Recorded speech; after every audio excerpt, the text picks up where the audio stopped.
পলাশীর যুদ্ধে যারা বিশ্বাসঘাতকতা করলো তাদের শেষ পরিণতি। মীর জাফর মারা যায় কুষ্ঠরোগে, মীর কাসিম মারা যায় অনাহারে দিল্লির রাস্তায়, মিরান মারা যায় বজ্রাঘাতে,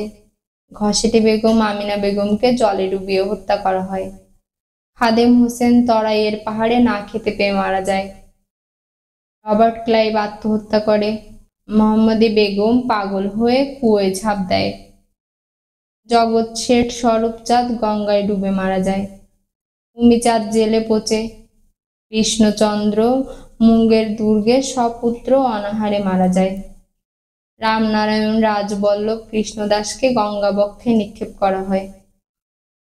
ওয়াটসন মহামারীতে মারা যায়,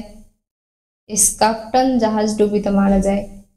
ইয়ার লুতুফকে গোপনে হত্যা করা হয়, দানা শাহ বিষাক্ত সাপের কামড়ে মারা যায়, এরাও আত্মহত্যা করে, খোজা ওয়াইজ বিষ খেয়ে মারা যায়, মহারাজ নন্দকুমারকে মিথ্যা ষড়যন্ত্রে ফাঁসি দেওয়া হয়। বেঈমানদের ইতিহাস মনে না রাখলেও স্রষ্টা ঠিকই মনে রাখে।